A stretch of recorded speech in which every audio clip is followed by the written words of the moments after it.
What story shall be sung today? One can never know how the melody might sound.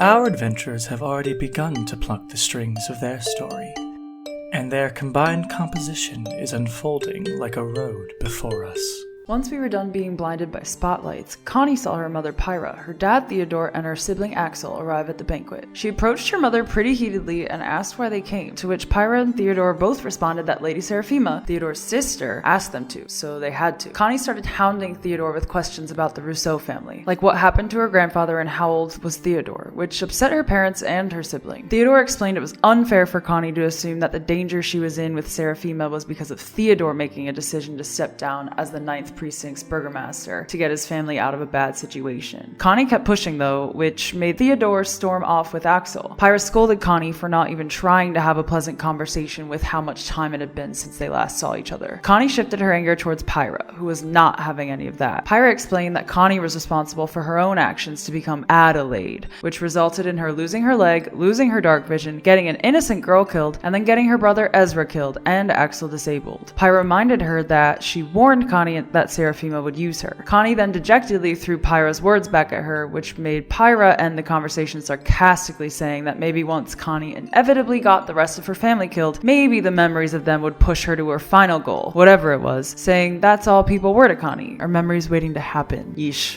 I thought my mom and I had bad fights. Wash and Terrence got to know Theodore and Axel a little bit at the family table. Axel asked Terrence about how Connie had a metal dog like V2, or even armor. Terrence assumed she made them, but Axel explained that Connie was never a good student, and often her artifice was volatile and would explode in failures. They were confused of how she'd ever have the ability to make those things when she also dropped out of learning and then eventually left home. Finley went up to Sham, noting that he never wore his hair in a ponytail ever. When he approached Sham and Maud as Lady Adra, Sham seemed to not recognize him. When he tried his best to reach his friend, that was when Maud messaged him subtly in his head to explain she had also thought Sham was acting weird. The two nodded, and then Finley got Cinnamon to break the tie in his hair that held an emerald, which cracked when hitting the floor. Suddenly, the real Sham was back. He began to ask Finley all those questions, seemingly missing 2 and some years, maybe 3, of his life being controlled by Arathia Burke. Maud told the two to keep up appearances as she noticed Arathia observing their scuffle happening, and she went to distract the bull. I went to go catch up with my parents, as well as talk with Queen Iris, the monarch of the northern country of Valiscan. Codex went to speak with Lord Kess, aka the Shadow of Fear, Kessak, aka the God of Sorrow, Suffering, Pain, blah blah, you already know. As the two danced, Codex got some clarification on the Hexaleap situation. She didn't have the power of a Hexaleap in her, she was a Hexaleap, or half of one, split between her and Dogma. Kessak, despite being a god of such horrible things, seemed more like a weirdo than evil. He explained he was just tied to Arathia, so unfortunately, if anyone wanted to kill her, it would kill him, so he couldn't let that happen. Shay approached both that green-haired woman and Aster, Terrence's friend, who were with another woman wearing a black and yellow dress, and her mouth and neck were wrapped in linen. Aster, recognizing Shay, introduced herself and the others. The green-haired woman was named Hila, and the woman in black and yellow was Gazania. The three of them made up the Beautification Committee of Zabraria. Aster led the Burg, Hila the Grove, and Gazania the Wilds. Gazania was mute, but spoke through sign, which the others translated. Eventually, Aster said if Shay wished, she could introduce her to both the Bull of the Tide Thorns and Pontiff Amnestria. Shay agreed and met the two. The Archbishop thanked Shay for all of the Faded Fates work before walking off with the Beautification Committee. Pontiff Amnestria walked with Shay, describing that she sometimes just felt like a figurehead around the bulls, kind of like King Gil, I guess, but said how wonderful it was to meet heroes. She went on to explain that through her work, she knew not only Shay's mother, but her father, and explained that actually Salvador, my dad, and a priest under Amnestria, also knew Shay's father. What the hell is going on at this banquet?